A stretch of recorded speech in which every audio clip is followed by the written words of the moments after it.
nos honra con su visita el doctor José Planell Estany, rector magnífico de la Universidad Abierta de Cataluña. A su vez, en el marco del convenio de colaboración entre la Universidad Abierta de Cataluña y la Universidad Abierta de Distancia de México, el día de hoy le damos una cordial recepción, una calurosa bienvenida, para el cual pido un fuerte aplauso.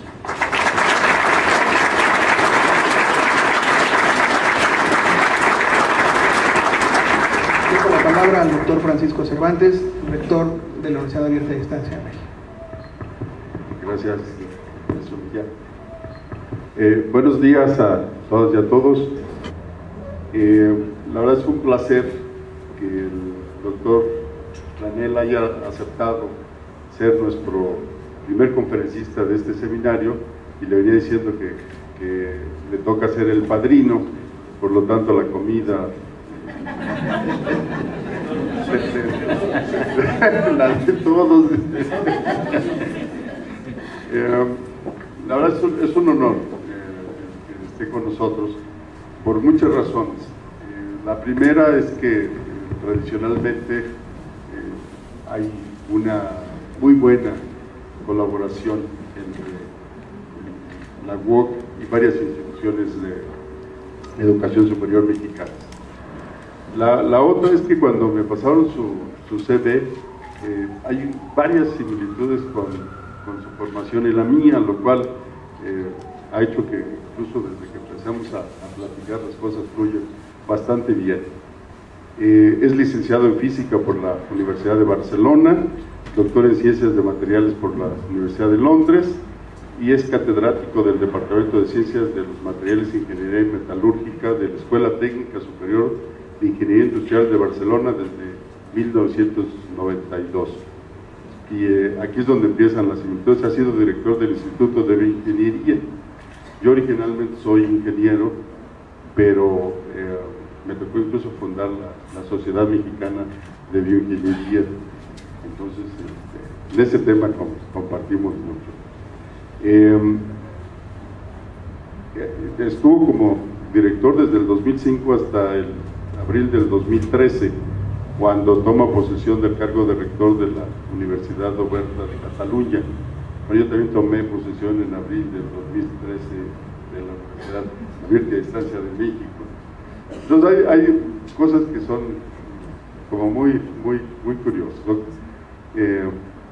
Coincidencias muy interesantes. Tiene varios premios, ha sido reconocido su trabajo, recibió el premio George Winter de la Sociedad Europea de Biomateriales. Es un premio que no se otorga de manera así como a la ligera. Hay un jurado de expertos que es el que decide a quién le corresponde, y fue por la excelencia en la investigación, visión y difusión de la ciencia de los biomateriales. Eso significa que es un científico que por azares del destino ahora le toca hacer la parte de gestión. Yo le comentaba que yo también, a pesar de los puestos, no me han podido correr del Sistema Nacional de Investigadores todavía, y es algo que yo creo que le da un perfil muy especial a los rectores.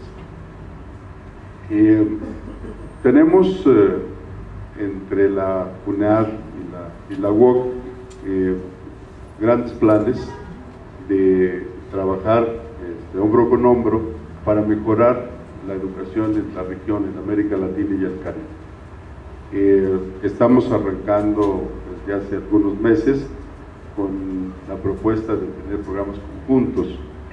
Incluso algo que yo creo que es interesante es que nuestros académicos y nuestra gente conozca a la UOC de cerca, y una de esas opciones es que sean alumnos de algún programa de la UOC.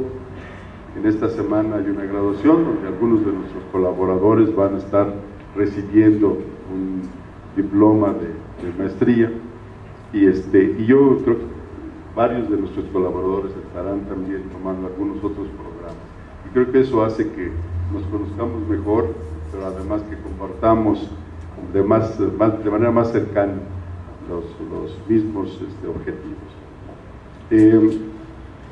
Doctor Planel, bienvenido a México, bienvenido a la Universidad Abierta y a Distancia de México, que es su casa, y lo dejo con nuestros colaboradores para que nos dicte usted la conferencia. Este es mi primer viaje institucional fuera de España y sin duda es un gran placer y un honor que sea aquí.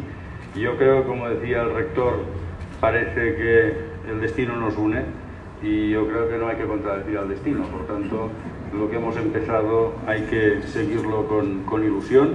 El background científico sin duda también es otro punto de concordancia con la bioingeniería, y debo decirles que estoy aquí pues por azares del destino, pero agradecido al destino. Yo el 9 de enero de este año estaba en mi despacho como director del Instituto de Bioingeniería y me llamó un headhunter para decirme que había una plaza de rector en la UOC, y en aquel momento pues llevaba 7 años de director del instituto que creamos nosotros mismos, y había pensado ya que 10 años en un cargo es tiempo más que suficiente, porque si has hecho lo que tenías que hacer, pues fantástico, y si no lo has hecho, déjalo porque todavía lo puedes estropear. Por tanto, fue una razón muy poderosa para decir, y además cuando uno tiene una cierta edad, un reto como este de ser rector, pues da proyecto en los años futuros.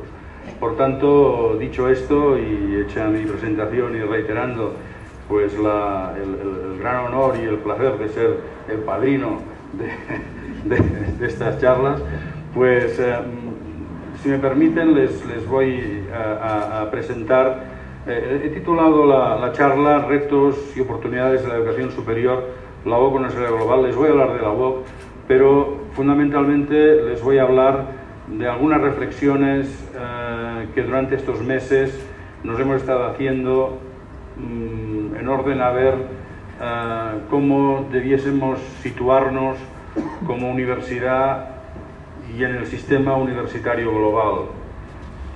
Este domingo, en un periódico español, El País, en el suplemento semanal, había una larga entrevista con Israel Ruiz, vicepresidente del MIT, y responsable de edX, que saben que es la plataforma de MOOCs que ha creado MIT con Harvard.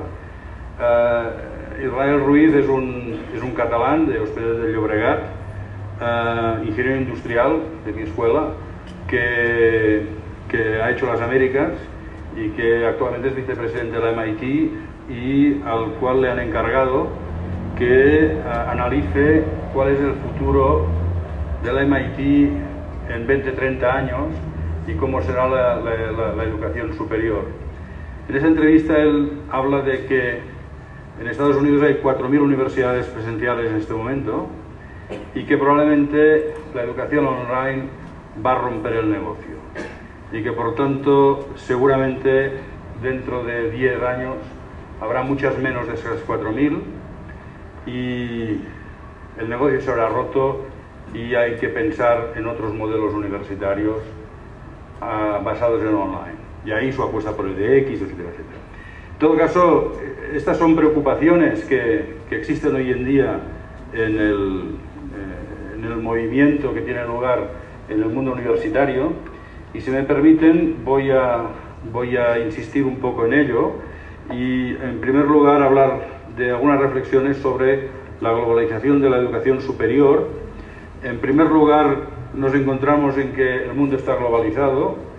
Esto sin duda es bueno. No hay que perder de vista que hay intereses locales, pero que muchas cosas son globales, y cuando formamos a nuestros estudiantes debemos formarlos para un mundo global. Por otro lado, la irrupción de las TIC en la educación han cambiado el paradigma. Sabemos que venimos de un pasado donde las TIC se incorporaron, primero se hacían las clases con tiza y una pizarra. De hecho, permítame que diga, y esto lo he hecho alguna vez también, que si Galileo volviese a la Tierra y lo llevasen a un hospital, no sabría dónde está. No sabría dónde está, porque vería ahí pues las unidades intensivas y bueno, la bioingeniería que sin duda se ha desarrollado en el mundo y que el rector Cervantes ha sido uno de los investigadores en este ámbito, ¿no? La bioingeniería que ha llevado al cambio del cuidado de la salud. Seguramente Galileo en un hospital actual no sabría dónde está. Pero si lo llevasen a un aula de una universidad presencial, seguramente sí sabría dónde está, porque todavía vería tiza y pizarra. Por tanto, la influencia de las TIC en la educación pues, está todavía por hacer.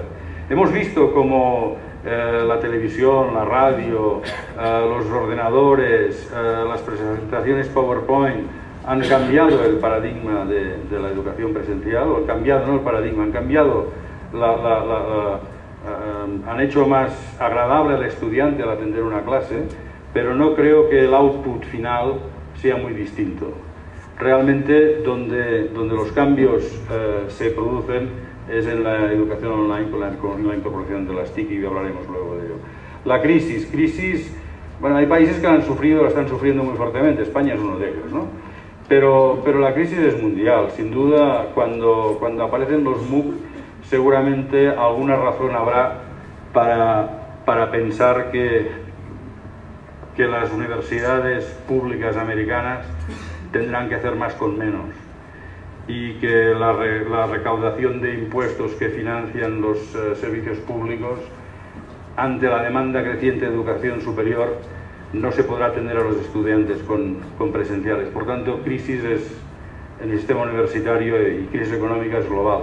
Y luego países emergentes con necesidad creciente de formación, y lo vemos en el sudeste asiático, pero lo vemos en Latinoamérica, o lo vemos, el futuro es África, ¿no?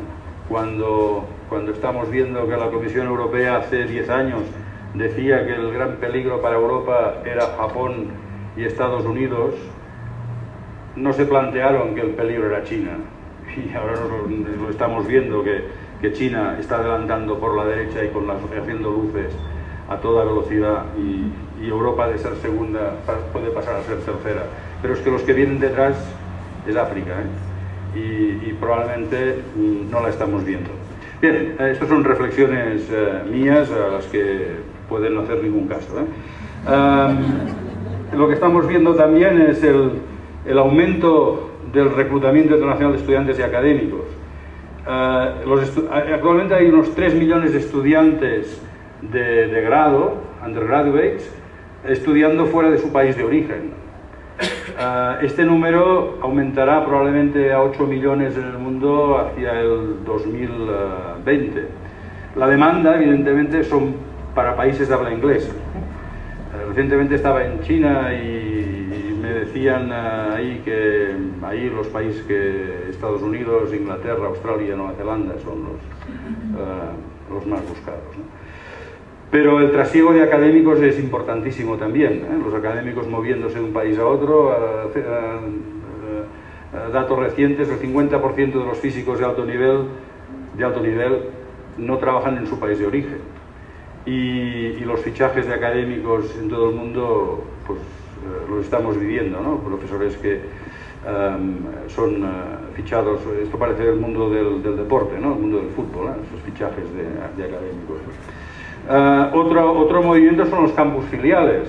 ¿Cuántas universidades americanas no han creado campus en otras regiones? En China, en Singapur, recientemente recibía al rector del Royal Melbourne Institute of Technology, una universidad australiana. Estos tienen campus en Vietnam, tienen campus en Hong Kong, y acaban de abrir una sede en Barcelona para gestionar pues, los campus que piensan abrir en Europa, Lund, por ejemplo, en Suecia, etc., ¿no? Por tanto, movimiento también de universidades presenciales que abren sedes en otros países. Por otro lado, recursos económicos para crear universidades competitivas a nivel mundial. Esto lo está haciendo China, lo está haciendo la India con sus institutos de tecnología, ¿no? reforzando universidades existentes o creando universidades nuevas de prestigio para, sin duda, Arabia Saudí, la CAUF, por ejemplo, pero también los esfuerzos en Dubái o en los Emiratos Árabes, ¿no? Y luego los esfuerzos innovadores de las universidades online, el online que está rompiendo este mercado, y sobre todo actores privados que van a cubrir necesidades de los mercados de educación superior. Y ahí habrá que hablar luego, y luego me referiré también a los actores privados, con intereses distintos seguramente a los públicos. Por tanto, reconozcamos que hay un mercado, y como mercado se trata. La educación superior es un mercado y se trata como un mercado. Y luego la relevancia de los rankings. Cada vez más estamos viendo que hay países que dicen que no van a dar becas a sus estudiantes para moverse a una universidad extranjera si esta universidad no está en los 200 primeros posiciones del ranking, ¿no? Los rankings están adquiriendo una importancia creciente, y ahí la necesidad de aparecer en los rankings por parte de las universidades. Bueno, este sería el panorama global, un análisis global de la situación y retos y oportunidades. Bueno, esto es un estudio de la Universidad Pública de California, donde, bueno, dice hay una necesidad creciente, una demanda creciente de estudiantes que piden formación superior, pero la presencialidad tiene una oferta limitada. Por tanto, es la propia universidad que va a ofrecer cursos online, o van a aparecer terceros parties que van a ofrecer esta formación online para cubrir esta necesidad creciente. Dentro de esas necesidades crecientes están los costes, ¿no? Por tanto, también es un estudio de California, los gastos de la presencialidad superan en mucho los ingresos, y por tanto esto significa que las presenciales, si aumentan el número de estudiantes con las subvenciones que tienen o con el dinero que generan, van a entrar en fallida económica. Por tanto, la situación económica no es favorable, por tanto esto también abre la necesidad del online o la necesidad de la formación a distancia. Pero con dos puntos, dos question marks, dos acotaciones, hasta qué punto el e-learning se entra a considerar como parte del e-comercio. Y por tanto, el e-learning, la formación online, pasa a considerarse según qué entornos como un bien o una transacción que se puede negociar y vender de la misma forma que uno vende un DVD o que vende un abrigo por internet.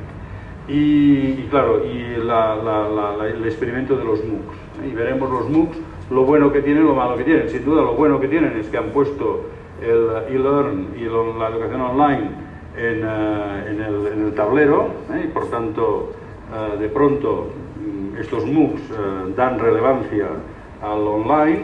El peligro es que se confundan con el online, y cuando la burbuja del MOOC se pinche, el online acabe pagando las consecuencias. Por tanto, hay aspectos favorables, hay aspectos sin duda desfavorables. Reto oportunidad, la demanda online, porque las unidades presenciales no pueden crecer con recursos públicos y ser sostenibles a la vez. Esto sería el campus de Wake Forest en Estados Unidos, y este sería el campus fantástico de la Universidad de Alicante en España. Claro, las necesidades de formación superior existentes harían que probablemente debieran construirse campus como ese, pues del orden de uno a la semana durante los próximos 10 años en todo el mundo. Esto es imposible. Esto es imposible. Por otro lado, crece la demanda online porque la tecnología también lo posibilita. No solo nuevos modelos de aprendizaje, sino porque aparece el paradigma de la ubicuidad, estudiar donde quieras, cuando quieras, con medios tecnológicos que lo van a permitir. La tecnología cada vez nos va a facilitar este aspecto. Nuevos modelos de formación online de bajo coste. Bueno, cuando digo bajo coste, me refiero a las multinacionales de multimedia, por ejemplo, que están apareciendo o han aparecido hace tiempo dentro del mercado y que van a vender sus productos. Ahí pues hay de todo, como producto comercial hay de todo. Los hay mejores, los hay peores. pero esto es una competencia, sin duda. Competencia que va destinada, como es for profit, va destinada a hacer dinero. Por tanto, se vende formación online para hacer dinero. Este es un estudio de la Universidad Americana de Ashford, donde compara los for profit y non-profit, y siempre los non-profit dan mejores índices de calidad, según el estudio de esta universidad. Pero lo importante, en la imagen que les he puesto abajo, esto es que, y esto lo pueden encontrar en internet, la American University de Londres vende MBAs o vendía MBAs sin tener que estudiar. De hecho, alguien matriculó un perro y el perro obtuvo el diploma del MBA. Por tanto, claro, este es el peligro. Por tanto, hay que acreditar y somos los primeros nosotros en querer ser acreditados y controlados y demostrar la calidad. Lo que no podemos hacer es que se matricule un perro y acabe el perro teniendo un MBA. Oportunidades y seguimos. Las presenciales. Bueno, las presenciales están intentando hacer el cambio. Están intentando cambiar desde su posición presencial a online también. Esto es difícil. Y es difícil porque luego hablaremos de ello. El online requiere no solo de la tecnología, sino de profesores que a mí me gusta llamar profesores digitales y de una organización especial. Y por tanto esto implica cambiar la estructura de la presencial. Y esto es difícil. A veces esto es como querer cambiar ciertas cosas en la universidad. Hablo para España. Por favor, no crean que lo que voy a decir ahora se refiere a un entorno que desconozco. Por tanto, me refiero a España. En España, querer cambiar una presencial es como querer mover un cementerio. Vas a tener poca ayuda de los de dentro. Pues aquí ocurre lo mismo. O sea, hacer este cambio es difícil, muy difícil. Pero bueno, han aparecido los MOOCs. Y los MOOCs ha sido un hype, una burbuja fantástica. Lo que uno más le da miedo es que en estas cifras que vienen de un trabajo de la Comisión Europea, con el número de MOOCs que se han presentado en Europa recientemente, el líder es España. Entonces, cuando esto ocurre, a uno se le erizan los pelos del cogote porque piensa que algo seguramente va mal. Pero bueno, es curioso que España lidere el número de MOOCs en Europa. Precisamente cuando habiendo acabado de decir lo que les he dicho. Claro, los MOOCs, por otro lado, tienen, y esto está bien sabido, un índice de finalización de los estudios en el MOOC muy bajos. Aquí se ve mal, pero hay un MOOC el que más gente ha acabado, que es un 36%, es uno sobre nutrición equina. Pero los demás, los números son bajísimos, ¿no? Luego les comento, en todo caso, las últimas manifestaciones de Sebastian Thrun, que fue el gran valedor de los MOOCs. Por otro lado, la educación online permite ser ágil y adecuarse a las necesidades cambiantes sociales y profesionales y empresariales.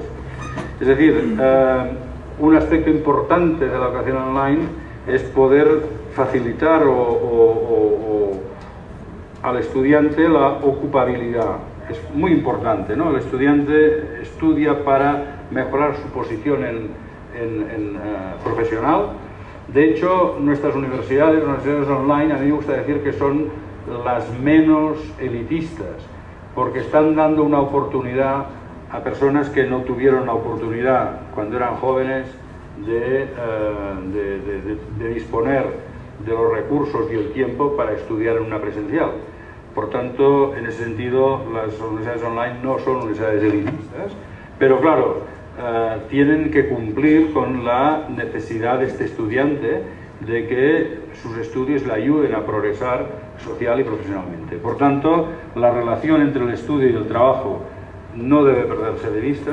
La conexión con las necesidades empresariales es fundamental y esto debe ser visto así por los headhunters cuando seleccionan al personal. Hablaremos luego de los valores que comunica el online. Y de hecho el estudiante pide o reclama un retorno inmediato de la inversión, hay que atender las necesidades reales y hay que entender la ocupabilidad desde la demanda. Muchas veces la ocupabilidad se ve desde la oferta. Y entonces, claro, las universidades dicen, no, es que nosotros formamos unos ingenieros de caminos que son fantásticos, pero a lo mejor la percepción del estudiante y la percepción empresarial no es la misma. Por tanto, hay que entender la ocupabilidad desde la demanda, desde el estudiante que quiere progresar y desde la empresa que va a ocupar este estudiante. Hay una ecuación que me pasó un headhunter, uno de los headhunters más renombrados en España, que es Luis Conde, y él me decía que la E la pongo por empleabilidad o ocupabilidad. Dice que es el producto de la actitud, por tanto la actitud del que va a pedir trabajo es fundamental. Si es una persona con ganas de trabajar, con ilusión, que muestra pues actitud, la actitud frente al trabajo, frente a la vida, multiplicado por K, que es el conocimiento, por tanto la formación. Esta formación multiplicada por el talento. Por tanto, talento por formación es un producto. Tú puedes tener mucha formación y poco talento, puedes tener poca formación y mucho talento, pero seguramente el talento y la formación se pueden, al multiplicarse, se pueden compensar. Bueno, si uno es cero, mal, pero se supone que en ningún caso uno será cero. Pero este producto alinea las cosas. Y luego, sumado a los valores. Fundamental los valores, capacidad de esfuerzo, capacidad de organización, trabajo, etc. Y esto multiplicado por la actitud. La actitud es fundamental aquí, ¿no? No sé si es verdad o mentira esta ecuación, este modelo, pero es el que este headhunter utiliza y a mí me gustó porque reúne un poco, nos dice qué es lo que tenemos. Con la actitud poco podemos hacer, pero podemos trabajar los valores y podemos trabajar el conocimiento. Con el talento tampoco, pero podemos trabajar el talento, y como somos una universidad no elitista, el talento vamos a tener de todo. Recordemos otra cosa, el talento es la riqueza mejor repartida en el mundo, porque talento hay en todas partes, no depende del origen social de la persona, el talento existe en todas las sociedades y en todo el mundo, y sin duda es la riqueza mejor repartida del mundo, ¿no? Otra cuestión relevante es que emerge una generación digital. Allí el abuelo dice, yo soy un inmigrante digital, y el niño dice, yo soy un nativo digital. A mí me gusta mucho esta foto la hizo nuestro jefe de internacional en Barcelona, John Zverev, y esto es en Andalucía, no me acuerdo ahora, un pueblo en Andalucía, y era una turista con los dos niños que van en el carrito, y cada uno lleva una tableta, ¿no? O sea, realmente eso está ocurriendo. Los niños se están acostumbrando pues, a trabajar con tabletas, a manipular tabletas. Es una generación distinta, es una generación digital. Y esto hay que tenerlo en cuenta. La demanda por parte de la gente joven de este tipo de tecnología, de este tipo de aprendizaje, será creciente. Y la pregunta, ¿cómo serán las universidades en el 2050? Bueno, Sebastian Thrun, que es el enfant terrible de los MOOCs y que creó Udacity, fue el creador de Udacity, él venía de Stanford, decía que en 50 años habrá solo 10 instituciones en el mundo ofreciendo educación superior, y Udacity tiene la posibilidad de ser una de ellas. Este tipo de razonamiento no es baladí. Fíjense que con 20 o 30 marcas de automóviles todos vamos en coche. Por tanto, ¿por qué no puede pasar esto con las universidades? Con 20 o 30 universidades todos podemos estudiar, ¿no? Por tanto, en fin, es una posibilidad. Claro, esto no tiene en cuenta pues lo que ocurriría, la colonización cultural que significaría tener 10 universidades en el mundo dando formación a todo el mundo, Por tanto, hay un aspecto colonizador, hay un aspecto... Pero, ¿por qué no? Esta pregunta pues tenemos que hacerla.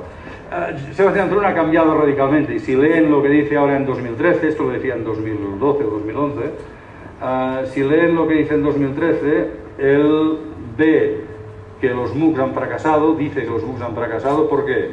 Porque los estudiantes que acaban los MOOCs, que terminan los MOOCs, son los que ya tenían formación previa. Por lo tanto, los MOOCs no sirven para formar gente sin formación previa. Toman los MOOCs los que ya tienen un grado de ingeniería, ya tienen formación previa que les ayuda a acabar. Pero no sirven los MOOCs para formar gente sin ninguna formación previa. Entonces está moviendo Udacity, dice que Udacity ha fracasado, y está moviendo hacia Udacity hacia la formación profesional. Es curioso ver este cambio y este pinchazo de la burbuja de los MOOCs. Bueno, dicho esto, algunos datos de la UOC. Pues la UOC tiene actualmente unos 60.000 estudiantes, más de 40.000 graduados, y esto se hace, como decía una universidad australiana que nos visitó, con un milagro, porque realmente el milagro es que el profesorado propio son unos 260 profesores full time. 260 profesores, 3.400 consultores o instructores externos, 86 personas de investigación y unas 500 personas en gestión. Y con esto pues maneja 60.000 estudiantes repartidos en todo el mundo, mayoritariamente sin duda en España, pero sin duda con presencia en 70 países y fundamentales en Latinoamérica, ¿no? La oferta y estructura académica, pues grados, másteres, posgrados, doctorados, cursos de corta duración, formación en empresas, 7 áreas docentes, que no voy a... Bueno, por si no se ve, artes y humanidades, ciencias de la salud, ciencias de la información y comunicación, derecho y ciencia política, economía y empresa, informática, multimedia y telecomunicaciones y finalmente psicología y ciencias de la educación. Trabajamos en estas 7 áreas docentes y además, muy importante, tenemos 2 centros de investigación. Luego me referiré a la investigación y la naturaleza de la universidad ligada a la investigación. Un centro que es el Internet Interdisciplinary Institute, que trabaja la relación entre TIC y Sociedad del Conocimiento, y luego el eLearn Center, Centro para la Investigación en eLearn. Modelo Gobernanza y Campus. Somos una institución pública de gestión privada. La ley cambia estos días y nuestra gestión es privada, pero somos institución pública, sin ánimo de lucro. Recibimos una financiación por parte del Gobierno de Cataluña de menos entre el 25 y el 30% del presupuesto, y con la crisis esta cantidad es menguante. Básicamente, esta cantidad lo que hace es subvencionar los estudios en catalán. Y el profesorado trabaja bajo contrato, no son funcionarios como ocurre en el resto de las universidades públicas. Tenemos 4 campus virtuales. Los campus virtuales son lingüísticos, no territoriales, tanto catalán, español, inglés y francés, y con unas 3.400 aulas virtuales. Somos abiertos en el sentido de accesible universalmente, no en cuanto a requisitos de admisión. Hacen falta requisitos de admisión para obtener las titulaciones acreditadas.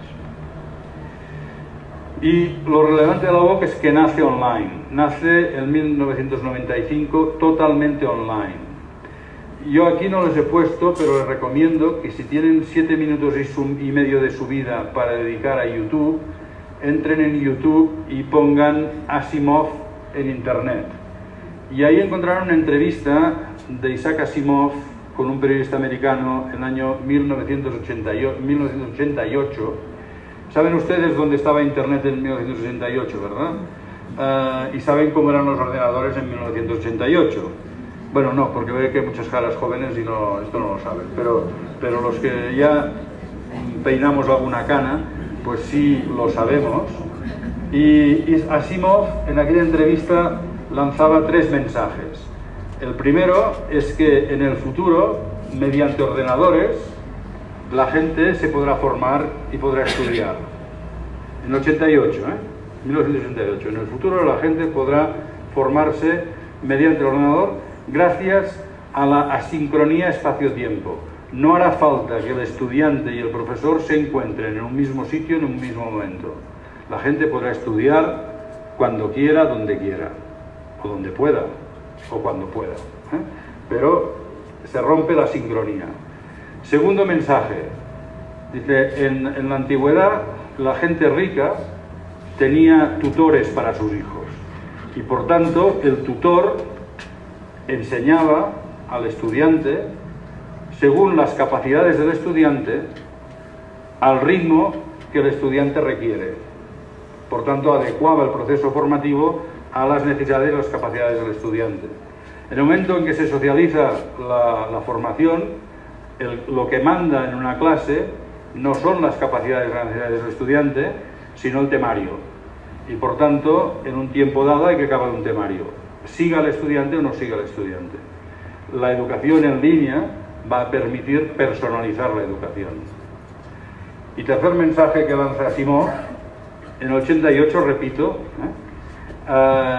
dice, va a ser posible la formación a lo largo de la vida, porque la gente podrá estudiar durante toda la vida. En realidad no nos damos cuenta que en una sociedad del conocimiento, la necesidad de adecuar la formación y los conocimientos a lo largo de una vida profesional es algo absolutamente necesario.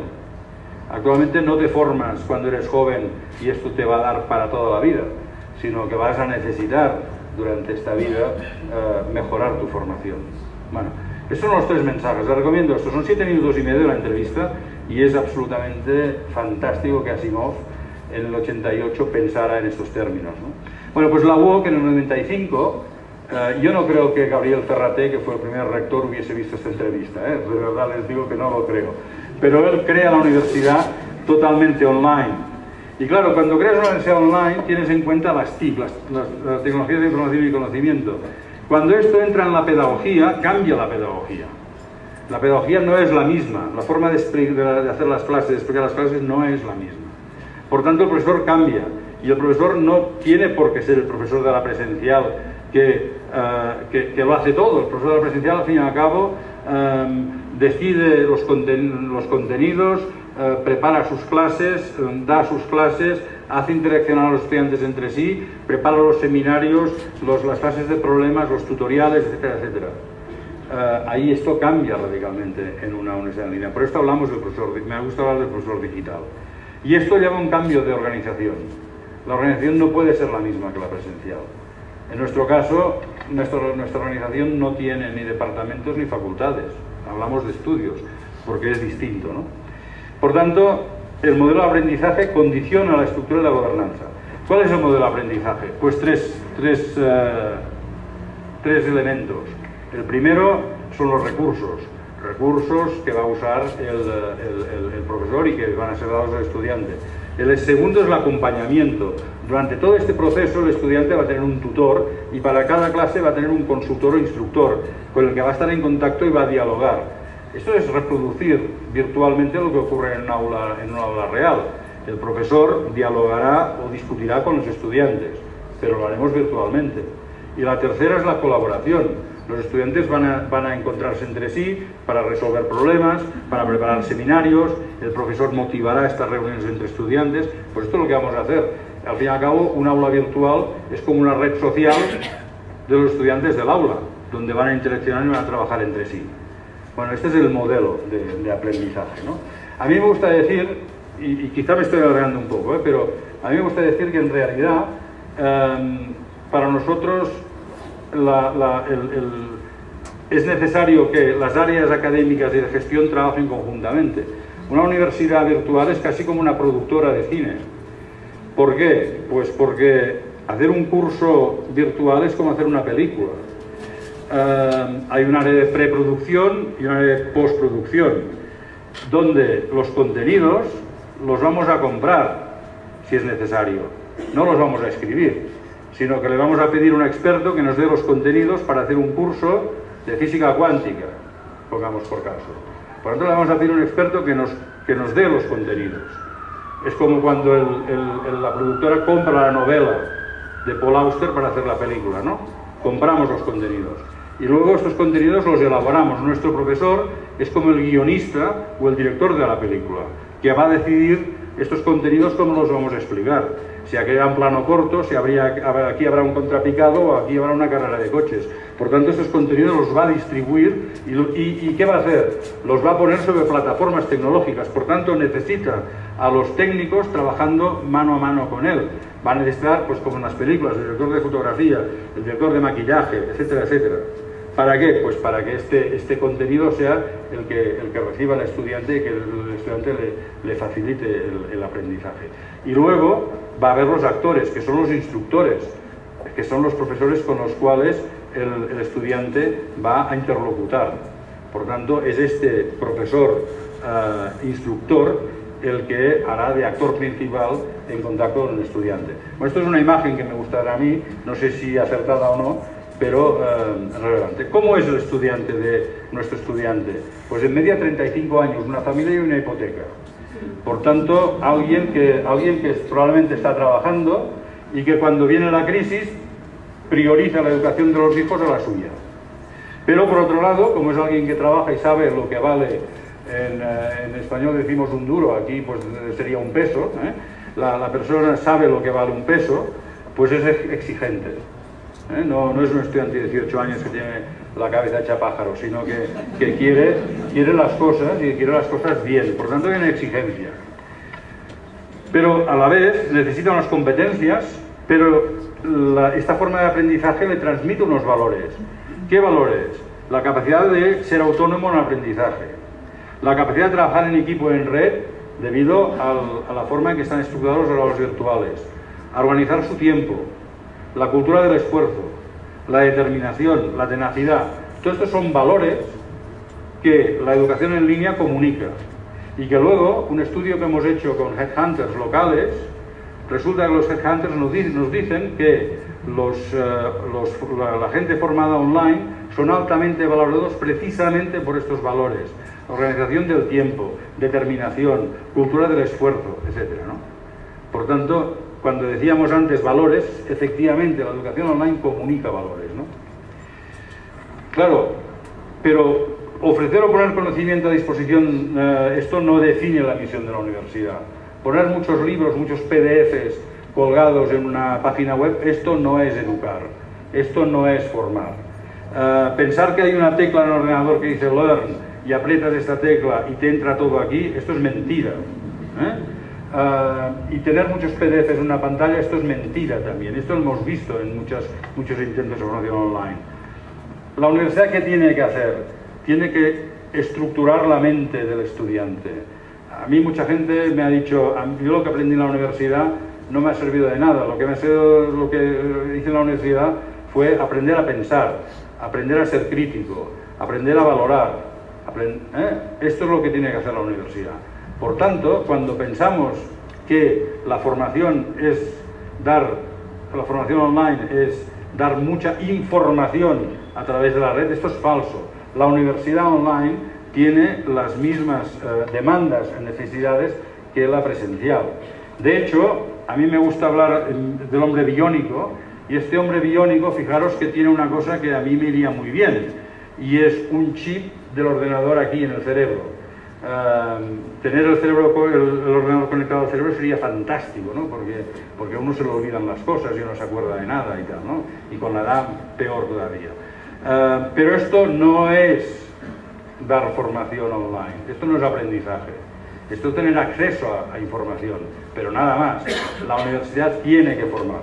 Por tanto, ¿qué quiere la UOC? La UOC es precisamente esta conexión del profesor y el estudiante que permite, que conecta el estudiante a esta formación superior, a esta estructura de la mente.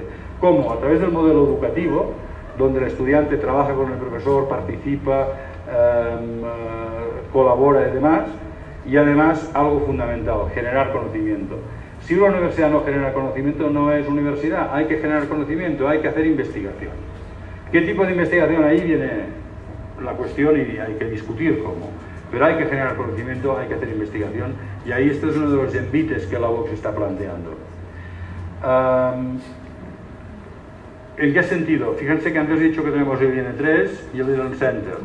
El IN3, Sociedad de la Información y TIC, ámbito importante. Tenemos a alguien como Manuel Castells al frente, por tanto, un sociólogo de primer nivel mundial que nos debe ayudar a generar este conocimiento, a hacer doctorados y demás. Por otro lado, debemos, y hablaré luego de esto, hacer investigación translacional sobre la investigación en e-learning. ¿Cuál sería la ruta 21 de la UOC para este mundo global? En primer lugar, adaptarnos al entorno competitivo, el mercado globalizado de la educación superior, identificar cuáles son los competidores y cuáles son los aliados. Y por tanto, tenemos claro quiénes son los aliados, tenemos claro quiénes son los competidores y nos organizamos en este mundo global. No lo vamos a hacer solos, no hablamos de internacionalización. La palabra internacionalización tiene algo de que yo soy el centro del universo y voy a internacionalizar. Nos gusta más hablar de globalización, es la red, trabajar en red, trabajar colaborativamente con nuestros aliados. Segundo, cultura organizativa orientada al pensamiento estratégico. Todo este proceso para atender al estudiante, toda esta actividad docente, está llena de procesos que deben cumplirse y que deben tener calidad para que el estudiante reciba su formación. Por tanto, esto requiere un pensamiento estratégico y una optimización de todos los procesos que gobiernan o que conducen a esta actividad, desde ámbitos puramente tecnológicos, a ámbitos de relación con el estudiante, y alinear toda la organización con la estrategia a través de un proceso dinámico, intenso y participativo, es decir, que toda la organización colabore. Cuando les hablaba de la película, lo que les estaba diciendo es que los académicos y gestión tienen que trabajar juntos, porque al final la película, el curso que vamos a poner en el mercado, recuerdo que como las películas, el curso tiene que estar 6 meses antes de que empiece la matrícula. Por lo tanto, tú tienes que tener el curso cerrado 6 meses antes. Esto es igual que una película. Antes de exhibirla tienes que tenerla hecha. Por tanto, ¿pero esto qué exige? Exige la coordinación gestión-academia. Exige la coordinación gestión-academia. Por tanto, trabajamos en este sentido. Y este proceso lo que hace es generar un mapa estratégico y un mapa de conocimiento de la organización. Por tanto, vinculación de los proyectos de mejora e innovación a la estrategia institucional. Por tanto, proyectos de mejora. ¿Qué tenemos al fin y al cabo? Tenemos un gran laboratorio para aplicar la pedagogía, porque al fin y al cabo tenemos cohortes de estudiantes estudiando determinados programas donde podemos hacer investigación tecnológica sobre la tecnología que vamos a usar, pero también pedagógica. ¿Y esto a qué se refiere? Pues esto es como la investigación transnacional que se hace en salud. A mí me gusta mucho comparar salud con educación. Fíjense que la salud pública está pensada para atender a millones de pacientes, pero cuando llega el problema, personalizar la atención. Porque claro, cuando hay un infarto de miocardio, pues según el paciente sea diabético, hipertenso o tenga cualquier otro problema, el tratamiento se personalizará hacia aquel paciente. Pero el protocolo de tratamiento del infarto de miocardio es único, pero luego es capaz de personalizarse. En la educación debiésemos ser capaces de hacer lo mismo, tener un protocolo pero luego poder personalizar al estudiante. Y esto lo podemos hacer a través de la investigación transnacional. ¿Qué es la investigación transnacional? En medicina se habla del bench al bed, ¿no? Del laboratorio al paciente. Bueno, pues aquí es lo mismo, La investigación en e-learn debemos luego aplicarla dentro de la propia institución para la atención, en este caso, de los estudiantes, no los pacientes, pero los estudiantes, ¿no? Por tanto, incorporar la investigación en e-learn a toda la actividad de la institución.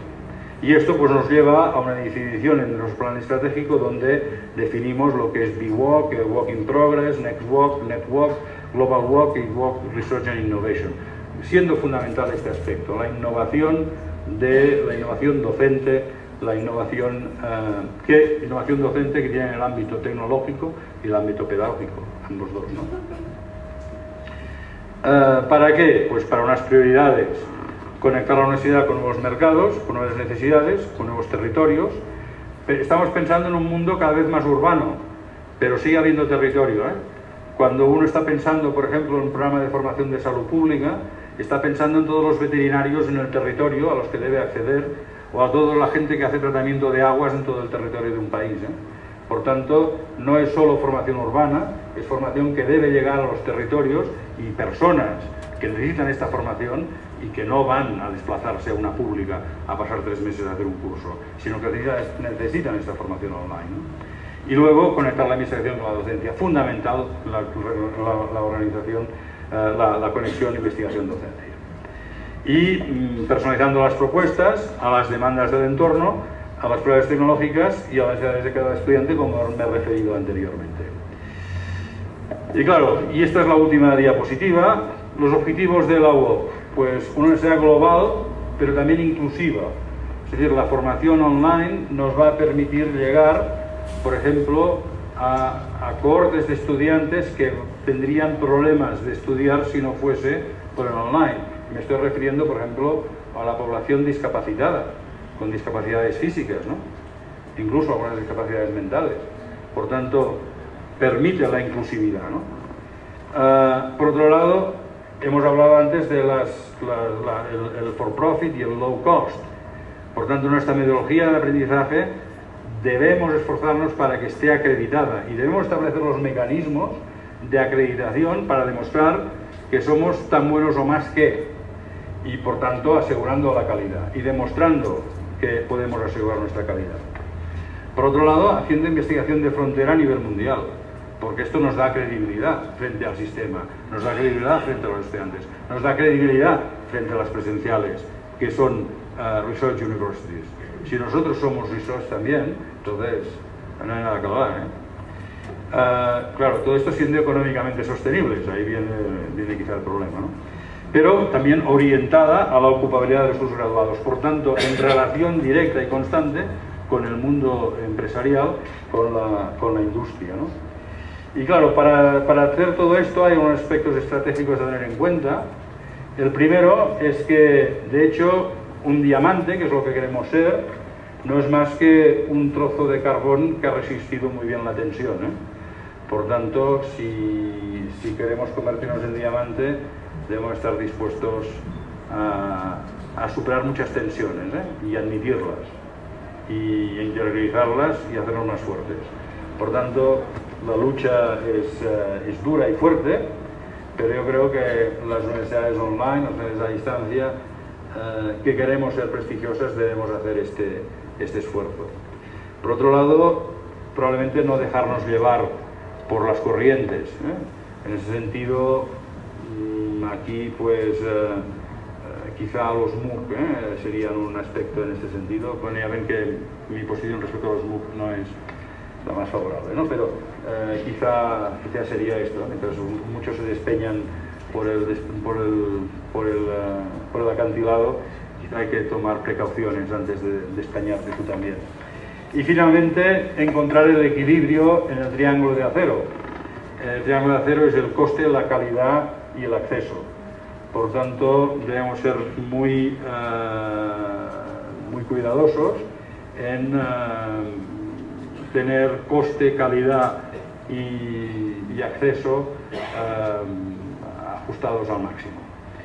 Y con esto, pues muchas gracias por su atención y perdónenme si me he alargado un poco más de lo previsto. Gracias. Muchísimas gracias.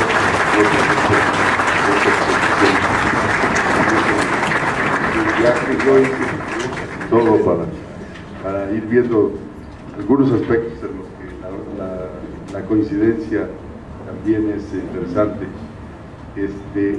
Y otra coincidencia que no mencioné, pero es la edad, casi del mismo año también, 51 y 52, entonces también ahí estamos. Realmente yo creo que para todos los que estamos aquí presentes, nos dio una visión que es muy parecida a la visión que tenemos en la Universidad Abierta y a Distancia de México. Voy a usar de su generosidad. Tenemos aquí algunas preguntas escritas, entonces voy a avanzar, son bastantes, entonces para ir avanzando. Rafael Torres pregunta el manejo de la deserción. O sea, ¿cómo le ha hecho la UOC en estos años para ir trabajando en reducir el abandono de los estudios? El abandono, esto es un problema. Esto sigue siendo un problema que no tenemos resuelto. Por tanto, estaré encantado de hablar con ustedes a ver cómo podemos resolver la cuestión del abandono. A ver, sin duda hay cuestiones de abandono que seguramente son debidas a que el estudiante pues, se da cuenta que es lo que lo que no quiere y por tanto, bien, es correcto, ¿no? Que haga una prueba y luego lo deje. Pero es muy importante para nosotros lo que llamamos la segunda matriculación, cuando después de la primera pues vuelve a matricular, ¿no? Y este es un tema que no está resuelto. No está resuelto. No creo que tengamos un índice de abandono superior al de otras, o por lo menos lo que está publicado por ahí, pero es una cuestión que sí nos preocupa. Sí, sin duda.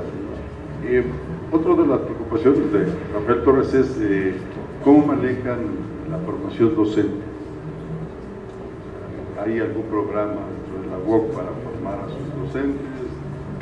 ¿Cómo lo...? Hay un programa de formación para los instructores colaboradores, donde reciben formación para ejercer esta función de colaborador instructor.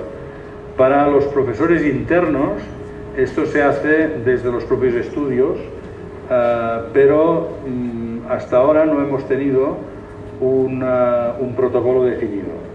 Pero una de las voluntades que tenemos con la reforma que estamos llevando a cabo dentro del Learn Center es que el Learn Center ofrezca programas de formación periódicos a los profesores internos y también a los que se incorporan, ¿no?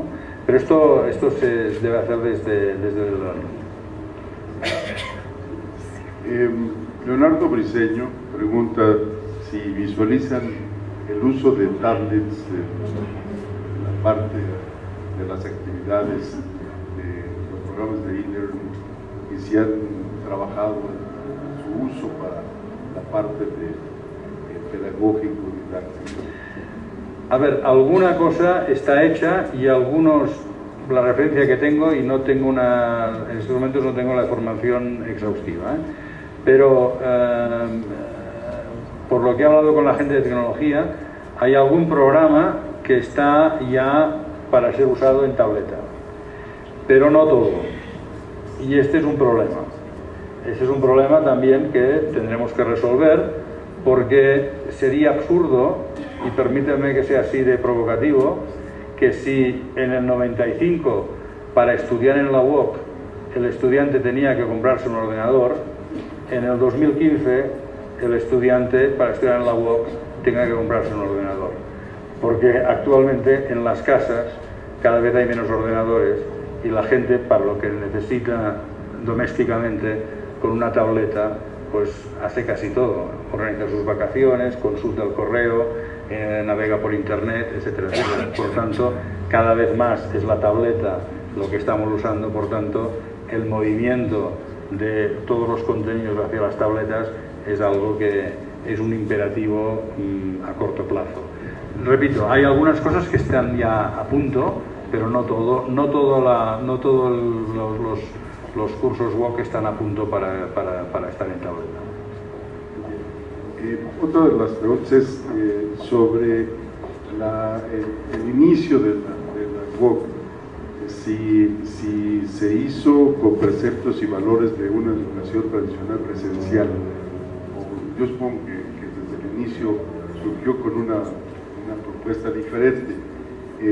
La pregunta es que ¿cuáles son los retos o cuáles fueron los retos de la creación de una universidad en línea, cuando en el 95 realmente lo que había en Cataluña eran universidades presenciales? Bueno, yo no estaba ahí, y por tanto, aunque conozco muy bien al rector Ferraté y tengo una relación fantástica con él ya desde la época de la Politécnica, pues yo no viví la creación de la UOC. Lo que sí les puedo decir es que ¿por qué surgió la UOC? ¿Por qué surgió la UOC y por qué surgió en línea?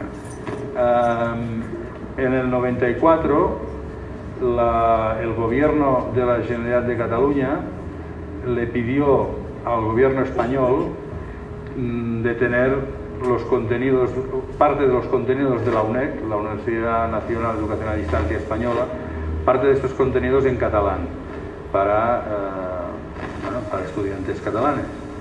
La respuesta del Ministerio fue positiva, así como la respuesta del rector de la UNED. Pero cuando esto se votó dentro del claustro de la UNED, la respuesta fue negativa. Los profesores de la UNED, lo que decíamos del cementerio antes, los profesores de la UNED no querían que hubiese formación en catalán dentro de la UNED. Y por tanto la decisión del gobierno autónomo fue crear su propia universidad a distancia. Y cuando esto se le propuso al profesor Ferrater, el profesor Ferrater era como Asimov, un visionario, pues él dijo, pues sí, pero a mi manera, my way, como decía Frank Sinatra, ¿no? Y entonces, como él era un loco de los ordenadores, pues pensó que había que hacerlo online. Y fíjense una cosa, todavía esto existe en la UOC, si visitan la UOC lo verán, se entregaba una maletita a los estudiantes y el campus virtual se accedía por disquetes de 3,5. No sé si ustedes recuerdan que antes pues se accedía con disquetes de 3,5 y lo que había de virtual era el correo electrónico mediante el cual los estudiantes se comunicaban con el consultor, pero nada más. El resto era con disquetes y además en la maletita venían unos vídeos para que la gente pues pusiera los vídeos y demás. O sea, en aquel momento en Barcelona solo había una conexión ADSL y era la que tenía el director de Telefónica.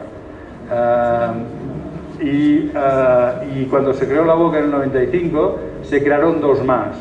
Una para el profesor Ferrater y otra para Francesc Noguera, que era el técnico que llevaba toda la plataforma y demás.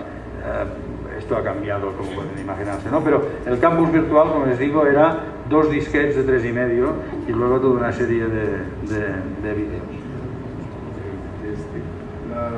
Otra de las preguntas que tiene que ver con esto que usted mencionó sobre este enfoque más comercial de la educación, la comercialización de la educación. Uno puede tener una maestría sin estudiar, nada más diciendo que ya hizo algo.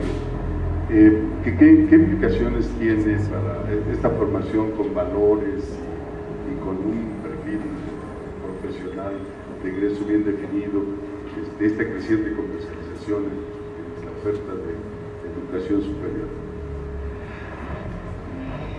Bueno, yo supongo que esto depende de la exigencia que tenga el estudiante respecto a la formación que requiere, ¿no?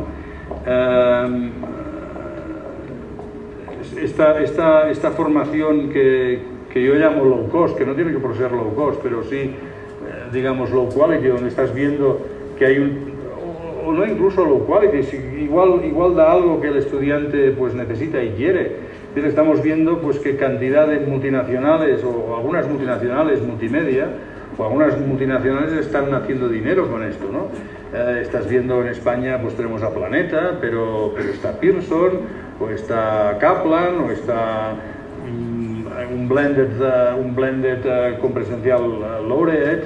Bueno, hay cantidad está la Universidad de Phoenix en Estados Unidos, es decir, hay una serie de universidades que están haciendo formación for profit y que supongo que hay un público que está satisfecho con este tipo de formación. Por tanto, esto ni lo podemos evitar ni podemos luchar contra ello, porque es lícito, es legal y por tanto, mientras no haya el engaño del perro, pero mientras ellos ofrezcan algo que alguien esté dispuesto a comprar, esto es como, no sé, viajar en Ryanair, ¿no? Bueno, no sé si conocen Ryanair. Uno puede querer viajar en Ryanair y gustarle mucho. Yo no lo haré, pero hay gente que lo hará. Pues esto es lo mismo, Por tanto, desde mi punto de vista, nosotros tenemos que ofrecer, o lo Lo que queremos es ofrecer un producto de calidad que el estudiante, además de tener una titulación, pues obtenga una formación global, con la voluntad de ser global, de vivir en un mundo global, de entender la complejidad del mundo, etcétera, ¿no? Muy bien. La siguiente pregunta es sobre, hay algunos programas que requieren de un trabajo práctico. ¿Cómo se hace en la UOC la integración de la parte de prácticas profesionales o de trabajo práctico en algunos de los programas? Sí, este es un aspecto que hemos venido trabajando y tenemos acuerdos con empresas para que ciertas empresas puedan aceptar estudiantes virtualmente para hacer estas prácticas, ¿no? De hecho, hay una organización en España, en Madrid, que es la Fundación Universidad de Empresa, la FEU, que trabaja sobre todo en el ámbito de Madrid, pero también en toda España, y con la que estamos colaborando precisamente con esta idea de conectar empresa y universidad, y sobre todo con la idea de que las prácticas no tengan que ser presenciales, sino que también puedan ser virtuales con las empresas que así están dispuestas a aceptarlo, ¿no? Una pregunta es hacia el egreso. ¿Cómo miden ustedes la inserción de los egresados en el mundo laboral? Si llevan algún estudio. Sí, esto hay encuestas a los 3 años y responden los que quieren responder, pero sí hay encuesta a la salida. Lo que no hay es una encuesta a más largo plazo, y es algo que estamos pensando en hacer, encuestas a 5 o 10 años. Pero sobre todo lo que estamos organizando es los alumni. Tenemos ahora una organización de alumni que tiene, creo que está entre los 3 y los 4.000 asociados. De los 40.000 graduados, pues un 10% de los graduados pertenecen a alumni, y estamos trabajando con ellos precisamente para conocer la posición que ocupan estos alumni socialmente, pero no solo para esto, ¿no? Porque esto nos debe permitir acceder a estos estudiantes egresados que pertenecen a la asociación de alumni para ofrecerles formación a lo largo de la vida, organizar actividades con ellos y a la vez que ellos nos ayuden en algunas cuestiones relativas al propio gobierno de la universidad y al diseño de titulaciones. Por ejemplo, hay lo que se llama dentro de nosotros somos una fundación, ¿no? Por tanto, hay unos patronos de la fundación donde está el gobierno y están empresas privadas, y luego hay un consejo asesor donde rendimos cuentas socialmente. Hay un aspecto de responsabilidad social corporativa y por tanto rendimos cuentas de la sociedad de lo que hacemos. Queremos que los alumni pertenezcan a este consejo asesor también y colaboren con nosotros. Es decir, que nuestra idea es que los egresados al final mantengan esta relación con la universidad, y esta es la forma luego de ver cuál es el éxito social también de nuestras universidades, porque también esto es una característica importante para medir la calidad de la universidad. La siguiente pregunta tiene que ver con el tema de personalización. Esto tiene que ver con el área de tecnologías. ¿Cómo enfrenta esta área el reto de contribuir a la personalización de la educación de los estudiantes?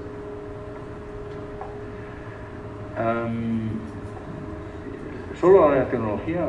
No sé si esto es cuestión solo de la tecnología. Es la pregunta, aunque en realidad yo creo que es más fuerte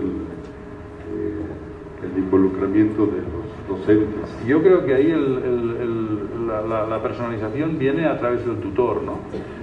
Del tutor y del consultor. Por tanto, frente a las necesidades del estudiante pues de entregar el trabajo más tarde o más pronto, según el calendario, según las necesidades del estudiante, de participar en los foros colaborativos que se organizan dentro del aula virtual y demás. Yo entiendo ahí que es más una cuestión también tecnológica, pero no específicamente tecnológica, sino que es la gestión del grupo que haga el consultor y que acabe haciendo también el tutor con el estudiante. Que luego esto puede tener implicaciones sobre la matrícula o sobre el progreso del estudiante en función de por ejemplo, si ha tenido un problema y no ha podido pues completar una asignatura de más, esto tendrá efectos tecnológicos, pero no lo sé ver así a simple vista que sea un tema específicamente tecnológico. Creo que es un problema general de la organización que la organización debe tratar como un todo, ¿no? Aquí hay una pregunta sobre, normalmente en algunas producciones de películas se distorsiona mucho el contenido de la obra, ¿no? Entonces, ¿cómo se cuida de que en la producción de los cursos no se distorsione el contenido aportado por el experto? Bueno, esto está bien, también. A ver, claro, si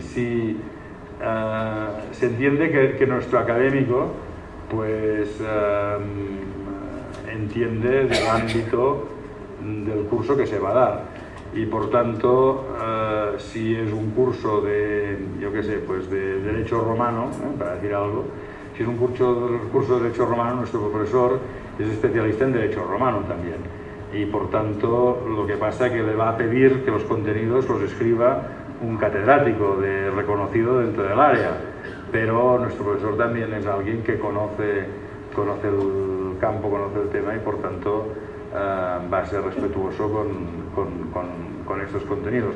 Claro, a ver, una cosa son los contenidos que escribe el autor primero, pero luego, claro, tan importantes como estos contenidos, o casi tan importantes, van a ser aquellos contenidos que sean en abierto o no en abierto, que el propio profesor o el propio consultor le va a recomendar al estudiante que encuentre en la red o que encuentre en la biblioteca. Por tanto, claro, hoy en día la ventaja es que contenidos en abierto o no hay muchísimos, y por tanto la accesibilidad del estudiante es toda, ¿no? Por tanto, digamos que en este sentido se va a hacer se podría ejercitar ¿cómo se llama esto? Ahora me viene otra de estas, una censura de contenidos, además. Esto es difícil, yo lo veo difícil. Maribel Robles tiene dos preguntas. Una para un servidor sobre si le vamos a dar difusión a este seminario, a estas conferencias. Por supuesto que sí, ya el maestro Miguel está asintiendo de que esto va a estar en las dos páginas, en los dos portales, tanto en el de la UOC como en el de la UNAV, para que el que quiera ver la conferencia la pueda ver, y sí le vamos a dar una buena difusión. Yo estoy de acuerdo con Maribel en el que esta conferencia tiene un potencial enorme para que la gente interesada en educación en línea entienda sobre todo conceptos básicos y no tan básicos, ¿no? Entonces sí vamos a hacer la difusión. Y su pregunta es de cómo ha logrado la UOC el equilibrio en el triángulo de acero. A ver, no lo hemos logrado, pero estamos luchando como gato panza arriba. Claro, hay un tema clarísimo que es el coste. Si analizamos el coste, pues veremos que somos caros, o más caros que otras universidades, por el hecho de que no tenemos las subvenciones que otras tienen. Y me refiero, por ejemplo, a la UNED. La UNED española, pues una universidad fuerte. El gobierno español solo tiene dos universidades, la UNED y la Menéndez Pelayo. La Menéndez Pelayo, no sé si la conocen, pero es una universidad de prestigio, una universidad de verano. Yo de mayor quiero ser rector de la Menéndez Pelayo, porque son 4 semanas de trabajo en verano. Y además en Santander, algo fantástico, ¿no? Pero esta universidad, que es una universidad de prestigio, que es una universidad de verano, y luego la UNED. Entonces la UNED es una universidad fuertemente subvencionada, por tanto una universidad que desde el punto de vista de costo, pues es mucho más bajo que las demás, ¿no? Por tanto ahí tenemos un problema en el costo cuando nos comparamos con otras, ¿no? Este problema de costo es un problema de costo que sin duda puede ser relevante cuando quieres trabajar en otros países donde tus costos pueden ser más caros que los que otros países, pues los estudiantes de otros países pueden atender, ¿no? En cuanto a la calidad, bueno, pues esta es la lucha que decíamos antes, de demostrar que tenemos una calidad que la gente pues está dispuesta a estudiar con nosotros. Ahí, y esto no es ahora ninguna manifestación prepotente, pero sí en las encuestas de satisfacción al acabar la carrera, no sé qué pasaría 5 años más tarde, pero al acabar la carrera de nuestros estudiantes, el 85% de los que acaban dicen que si tuviesen que volver a estudiar esta carrera la volverían a hacer en la UOC. Y el 95% dicen que si tuvieran que estudiar otra carrera la harían en la UOC. Por tanto, esta percepción del estudiante que acaba, que está satisfecho con el producto que se le ha dado, pues seguramente es un índice de calidad, ¿eh? No el único, pero es un índice de calidad. Por tanto, calidad hay que luchar en ella. Hemos hecho recientemente una auditoría con una empresa internacional precisamente sobre esto. La nota media que nos da la auditoría es un 8 sobre 10, pero entre el 8 y el 10 está la excelencia. Por tanto, ahí es donde hay que luchar. ¿Y dónde está la lucha? Pues fíjense que cuando les he hablado de los procesos estratégicos, hay toda una serie de procesos que hay que optimizar y que hay que acabar de hacer funcionar. Y ahí es donde esto nos dará la calidad. Entonces habrá que hacer un análisis coste-beneficio. Si ajustar este proceso para que sea optimizarlo es muy caro, pues a lo mejor no lo tocaremos, pero este es el tipo de razonamiento que tenemos que hacer. Fíjense también que esto tiene que ver con la medicina, ¿eh? En la medicina, las enfermedades que están protocolizadas y que los procesos son bien conocidos y funcionan, si tú tienes aquella enfermedad te salvas. Si tienes una enfermedad rara, pues mal, ¿eh? Fíjense, esto en medicina, las enfermedades raras, ahí está el problema, porque no hay protocolos, ¿no? Bueno, pues lo que se trata es que nuestros protocolos estén lo mejor establecidos, por lo tanto, calidad en ese sentido. Y luego el acceso. Aquí el acceso hemos dicho que es universal, pero con criterios de entrada, ¿eh? Por tanto, el acceso es... ¿por quién vendría limitado? Vendría limitado por el costo. No vendría limitado por el acceso que tienen otras universidades, que sería el mismo. El acceso vendría limitado por el costo que podríamos tener, que a nivel español no es superior que el de las públicas, pero que fuera de España o en otros entornos pues puede vivir. Por lo tanto, esta lucha en el triángulo de acero es algo que nos tiene sin duda preocupados y que tenemos que intentar optimizar en todos los sentidos, ¿no? La siguiente pregunta es sobre el proceso de evaluación que aplica la UOC a sus docentes y si ese proceso tiene algún impacto en el pago de sus salarios. Excelente pregunta esta, porque, a ver, me podría alargar bastante aquí, ¿eh? A ver, yo soy partidario. ¿Cómo se hace? Pues reciben una cantidad y luego se sigue el proceso de las públicas españolas. Es decir, cada 5 años hay una evaluación de la docencia y esto lo hará al quinquenio, y por cada quinquenio cobras, pues no sé, son 100 euros al mes o 80 euros al mes o lo que sea, y luego por investigación tienes el sexenio, cada 6 años. Entonces, si consigues el sexenio son los 80 euros al mes y por tanto tú vas acumulando quinquenios y sexenios y vas cobrando más. Bueno, esto a mí me parece mal, no estoy de acuerdo. Está bien, está bien que la gente se evalúe y tal, pero no este procedimiento. ¿Por qué? Pues porque seguramente España es el único o uno de los pocos países en que la evaluación del personal docente se hace desde fuera de la institución, lo hace una agencia externa. Esto es una falta de responsabilidad por parte de los rectores y, como no creo que haya ninguno aquí, lo digo así, por una falta de responsabilidad por parte del sistema. Porque si tú tienes una empresa, tú sabes la gente que tienes y por qué la tienes y por qué la evalúas y por qué la haces crecer. Si tú no eres capaz de evaluar a tu gente y lo mandas a hacer afuera, es porque no quieres tener responsabilidades. Por tanto, a mí esto me parece uno de los fallos del sistema, uno más de los fallos del sistema español. Entonces, nosotros lo que nos gustaría es tener un sistema de evaluación propio. Sistema de evaluación propio, pero claro, entonces demostrando al sistema que somos diferentes.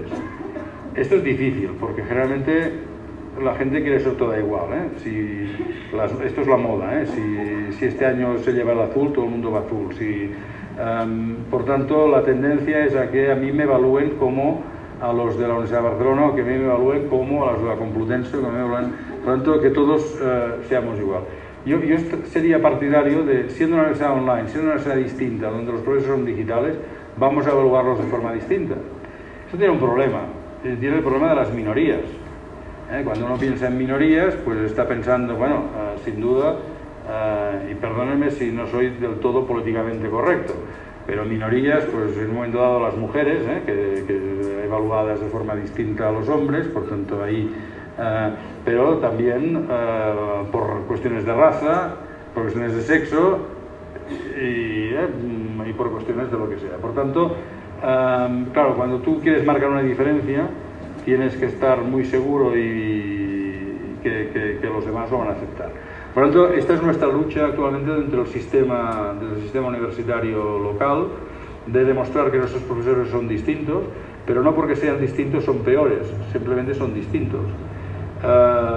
¿Por qué? Pues porque les exigimos otras cosas, la presencial. En el presencial, la idea ha llegado a ser que el profesor presencial tiene que ser Superman, porque tiene que ser bueno en docencia, tiene que ser bueno en investigación, tiene que ser bueno en gestión. Bueno, pues esto no hace falta. Si en una universidad como la nuestra hay que ser bueno en docencia, todos tienen que ser buenos en docencia.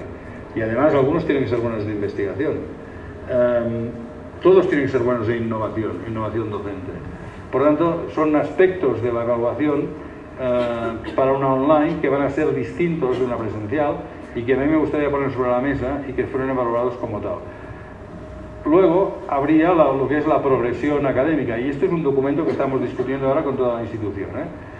Una cosa es la evolución económica del profesor, otra cosa es la evolución académica.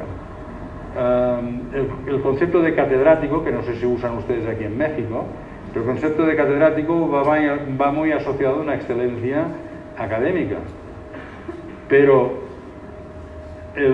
las responsabilidades del catedrático no tienen por qué ser las mismas, por ejemplo en nuestro caso, que las responsabilidades de un director de estudios, donde el director de estudios va a ser alguien emprendedor que va a buscar qué estudios se pueden colocar en el mercado, va a interaccionar con otras universidades, etcétera, etcétera, mientras que el catedrático a lo mejor es alguien que es un gran especialista en la poesía de Góngora. Pero claro, el catedrático especialista en poesía de Góngora quizás no es el mejor director de estudios de humanidades, ¿no? Por lo tanto, estas son cuestiones que exigen una reflexión profunda y que nos llevan a pensar que probablemente la progresión económica del profesor de la UOC no tiene que ir en paralelo de la progresión académica, y que por tanto, cuando nosotros evaluemos a nuestros profesores, habría cuatro ejes. Habría el eje de la docencia, el eje de la investigación, el eje de la innovación y el eje de la gestión. Y por tanto, no todo el mundo tendría que ser bueno en todo, como ocurre en el sistema español, donde se evalúa todo y para conseguirlo tienes que conseguirlo todo a la vez, ¿no? Bueno, no sé si me he liado un poco, si he ayudado o he confundido, pero es un tema es un tema que nos preocupa muchísimo y que estamos internamente discutiendo e intentando trasladar al Ministerio. No, yo creo que en realidad es un tema muy sensible en todo el mundo. México no es de excepción también. Yo creo que por eso la preocupación de algunos de nuestros docentes de saber cómo se hace en España. Mi idea es que habría que pagar bien y exigir mucho. O sea, yo creo que la cuestión no está en pagar poco, la idea es pagar bien, pero luego ser muy exigente, pero pagar bien, Pero esto es la cuadratura del círculo que nos gustaría alcanzar. Muy bien, ya voy a hacer un par de preguntas, ya abusamos bastante, pero hay un par de preguntas que me parecen muy pertinentes. La primera es, normalmente dentro de los estudiantes siempre hay el interés de participar en la investigación. La pregunta es si en la UOC los estudiantes tienen esta posibilidad, y si la tienen, ¿cómo lo hacen? ¿Cómo un estudiante puede incorporarse a un proyecto de investigación de los dos centros que tenemos? Esto no ha sido así hasta ahora para los estudiantes de grado. Para los estudiantes de máster, pues ha habido alguna posibilidad, pero no hay nada arreglado. Lo que sí hay luego son programas de doctorado, cuando terminan, para incorporarse a un programa de doctorado. Y hay 3 programas de doctorado en marcha, ¿no? Pero antes de la fase de doctorado no hay nada que esté establecido ni organizado. Y las últimas dos preguntas. Una, ¿tienen ustedes bastantes materiales? Y se mencionó los MOOC y toda esta parte. Entonces la pregunta es si tienen contemplado el tener en formatos, no como de los programas, sino otros tipos de programas para que la gente tenga acceso a algunos de los materiales desarrollados por la UOC. Yo pensaría que se refiere a repositorios de contenido abierto. Contenido abierto. Sí, esto estamos pensando hasta ahora los contenidos, bueno, históricamente uno paga por tener los contenidos, ¿no? Pero esta es una cuestión que estamos discutiendo, de poner algunos contenidos en abierto, sin duda, ¿no? Sobre todo pensando que a la larga, o no a la larga, a la corta, y sobre todo en algunos estudios esto es mucho más claro, habría que pasar del contenido a la actividad. Es decir, si realmente queremos que el estudiante adquiera competencias profesionales, lo que le debemos transferir es actividad. Trabajar, en algunas presenciales se trabaja también bajo proyectos, ¿no? Por tanto, potenciar más la actividad y el contenido ser simplemente un elemento de apoyo a la realización de la actividad. Si esto lo hacemos, entonces sin duda los contenidos podrían ir en abierto. Estamos pensando en esto, en algunas titulaciones, hacer esto. Y finalmente, pregunta Lola Miranda, ¿qué manejo tiene la UOC para la orientación vocacional? Si la UOC ofrece a sus aspirantes un mecanismo para orientar vocacionalmente hacia qué programa es el pertinente para ellos, cuáles sus características son las más apropiadas, pensando en que esto, la orientación vocacional, se convierte en un factor importante para disminuir la deserción o el abandono de los estudios. Buena cuestión esta también. Bueno, todas son buenas, pero esta me hace reflexionar sobre algún aspecto. A ver, históricamente hemos dicho que nuestro estudiante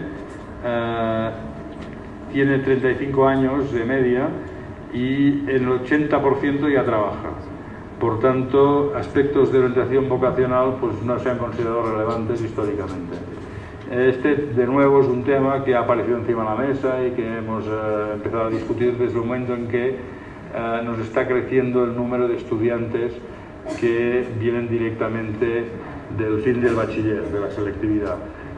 Este año hemos aumentado en 300 estudiantes, la cifra es pequeña, pero es una cada año hay un aumento de estudiantes jóvenes que vienen directamente a la UOC sin pasar por la, bueno, sin estar trabajando ya, ¿no? Con 18 años. Entonces aparece esta cuestión, aparece de forma mucho más clara, y también no puedo dar respuesta porque está encima de la mesa, pero no tenemos un protocolo ahí tampoco establecido. Bueno, con esto ya realmente las preguntas que faltaban quedaron cubiertas también. Entonces, creo que el interés que ha despertado la conferencia ha sido bastante alto, y la verdad hemos abusado bastante del doctor Planel para que le diera contestación a todas sus dudas. Entonces, muchas gracias, doctor Planel. Gracias a vosotros. Gracias.